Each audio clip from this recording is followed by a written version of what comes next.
मला त्यावेळी मी विचारलं ना त्यांना, माझ्याबरोबर एक लाडाजी होत्या, मी 7वीला होतो, 4थीला असताना ते खेळायचं त्या इकडे त्या संध्याकाळी मला दररोज 5वी 6वी 7वी 3 वर्ष बोलवायच्या. हे प्रमोद, तुझं काम नाही खेळायचं, इथं येऊन पुस्तक वाचत बस, ती गीता देणार आणि त्या बाजूला बसणार, फुलं आणणार आणि त्या गीतेच्या फुलं टाकणार, इथे बस वाचायला आणि मी ऐकणार. म्हणजे मी ते वाचायचं, ते ऐकायच्या.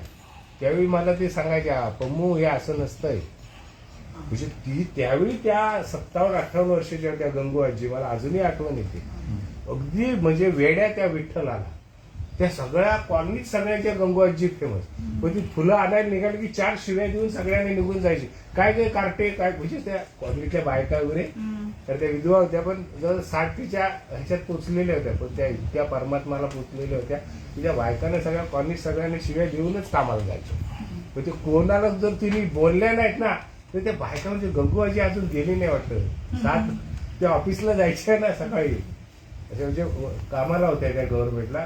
व त्यावेळी सुद्धा त्यांनी ते सांगितलेलं की तू ज्यावेळी आपण ज्यावेळी श्रवण करतो, आपण ज्यावेळी दुसऱ्याला ऐकवतो, बघा त्या शिकलेल्या नव्हत्या. त्या मी 7वीला असताना, म्हणजे मी विचार करतो की आत्ताच्या 7वीच्या मुलाला हे म्हटलं तर जवळ येणं लांबच, तो तिथनं उलटा करून आपली दिशा बदलून जाईल. त्यांना काय विचारलं तुम्ही? गंगूबाजींना काय विचारलं होतं? काहीतरी ह्या वाचनाबद्दल आणि अध्यात्माबद्दलच मी तिला काहीतरी विचारलं होतं त्यावेळी, की ते मला असं हे होतंय की मला झेपेल काय, तू मला ह्या म्हणजे कारण काय माझ्या मागे 4 भावंड आहेत आणि ह्या मार्गात मला जर तू पाठवतेस तर आई वडील सगळे हे जर बाकीच्या काही गोष्टी आहेत कर्तव्याच्या, त्या मी विसरून जाईन ह्याच्यात. कारण हे इतकं सोपं नाही. मला निरपेक्ष म्हणजे बुद्धी चेंज होणार आहे आणि संसारात आता ती गरज नाही आम्हाला. म्हणजे 7वीला असताना तुम्हाला याची जाणीव झाली होती बाबा, म्हणजे लहानपणी बाबा हे चांगलं आहे, पण मला जमेल का? गगनगिरी महाराजांच्या ज्यावेळी मठातनं पहिल्यांदा आलो ना, मी त्यांना दर्शन घेतलं आणि आमच्याकडे माझी एक सवय होती, समाज मला पूर्वी जास्त म्हणजे आवड मला समाजाची की आणि वयस्कर लोकांची, मी त्यांच्यावर जायचो ना.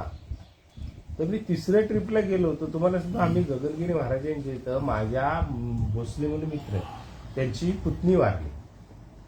आता हे लोक लग्न कार्य वगैरे सगळ्या गोष्टी संसार समाजाच्या ज्या बोलतात ना, त्यांची तेवढी मनाची तयारी असते का हो? नसते. आता मला सांगा, 18व्या वर्षी जर एखाद्या पण मुलीचं लग्न केलं, तर माझी मुलगी आहे का, ह्या माझ्या भावाची मुलगी आहे, आणि जर तिचं 9 महिने 8व्या महिन्याचं तिचा जर नवरा ऑफ होतो, तर तुम्ही समाज म्हणून किंवा तुम्ही भक्त म्हणून, साधक म्हणून किंवा एक व्यक्ती म्हणून विचारांची काय दिशा ठरवणार तिच्या आयुष्याची? सांगा, काय ठरवली असती तुम्ही? ही पायगुणी ना, हा हिचा पाय बेकार आहे, माझा पोरगा गेला म्हणून पहिला ठपका तुम्ही ठेवला असता सासू म्हणून, आणि जोडीला त्या नंदा. पण तिथे वेगळा विचार आला. तिथे वेगळा कुठला विचार आला असा की आता हा कुळ जो ह्या मुलीच्या पोटात उदरात वाढतोय आणि हे घराण्याचा एवढा डोलार आहे, जेवढा संसाराची ताकद, म्हणजे इतकं त्यांनी संपत्ती, 7 ट्रक त्यांच्याकडे, सूतगिरणीचा व्यवसाय, आता करायचं काय या मुलीच्या आयुष्याचं? तर ते माझे मित्र शामराव पैलवानगडी, आणि ते तिथं मठात वगैरे जाणे असायचं, तर ते सहज बोलून गेले. ते दोन्ही फॅमिली एकत्र बसल्यानंतर त्यांच्यात बघा एक वयस्कर होते, त्या मुलीचे चुलते म्हणजे चुलत सासरे, त्यांनी एकच निर्णय दिला ना की माझा वंश माझ्याच घरात राहायला पाहिजे, कोणाला कोडे सुटे ना. ती मुलीची आई एकदम कावरीवारी झाली, काय बोलतात हे, म्हणजे नेमकं काय करायचं आहे? तर नाही म्हटले, आता ह्या मुलीचा पुढच्या आयुष्याचा आपण विचार करणं गरजेचं आहे. आता हे 8वा महिना मूल होणार, सगळं कसं होणार तिचे आयुष्य? तिथेच त्यांनी निर्णय घेतला. तो आहे ना, त्याला बोलवलं, छोट्या दिराला, त्यांच्या मुलाला, आणि बाळा तयारीला लाग, हा वंश आपल्याच घरात ठेवायचा, हा दुसऱ्याच्या ताब्यात. बघा विचार काय आहेत ते. आयुष्यभर टाळ पिंजून टाळ चिपळ्या वाजून सुद्धा हा विचार डोक्यात येत नाही. असे साधू संत आणि भक्त आम्ही बघितलेले आहे. मग ह्या वैचारिक पातळीनं हा निर्णय घेणारा, 3ऱ्या जीवाची पहिलीच तरतूद करणारा तो वयस्कर सासरा काय ताकदीचा असेल, शेतकरी विचारांचा. हा, आईला मान्य नाही. आम्ही त्या मुलीचं लग्न तिच्या छोट्या दिराबरोबर गगनगिरी महाराजांच्या कोयनेच्या मठात लावलं. हे एवढी तुमची समाज बदलण्याची, विचार बदलण्याची तयारी जर असेल ना, नुसतेच तुम्ही पिंड पिंडने टाळ करत बसून काहीतरी वेगळं रूप धारण करायचं नाही.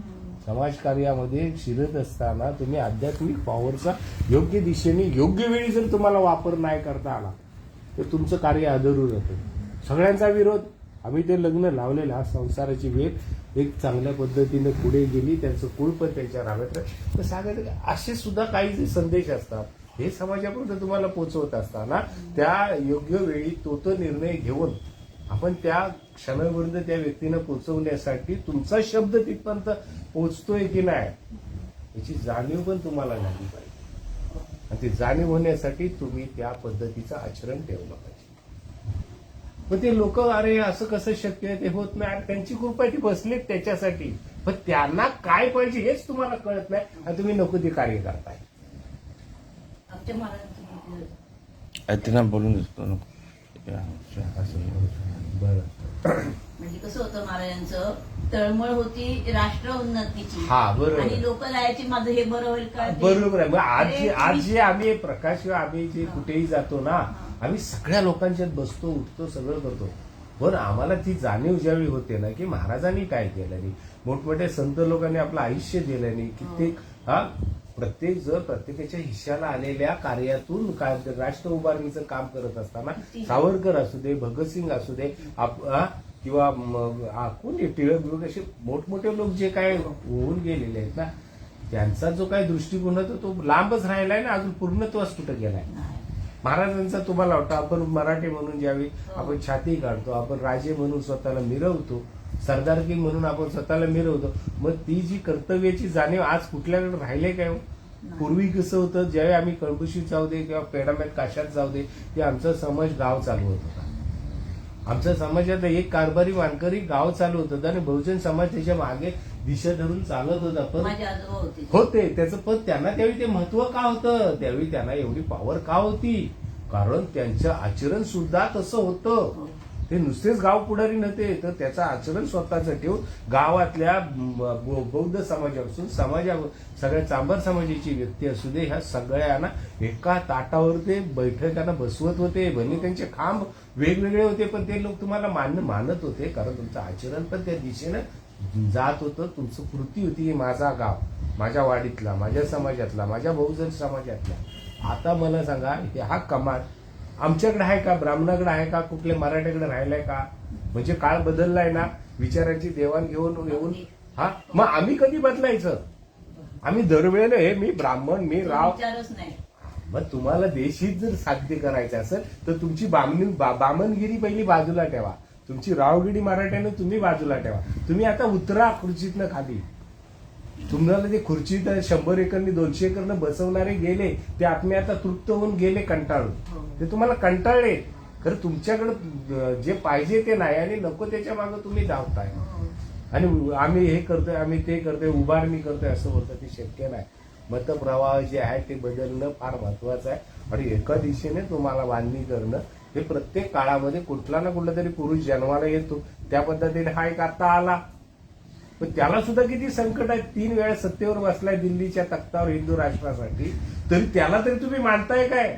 म्हणजे आमच्यामधला अहमपणा हिंदूंच्या किंवा कोणी असू दे, कुठल्याही जातीचा असू दे, 18 पगड, तो त्या दृष्टीने तुम्हाला शिकवण दिलेलीच नाही ना.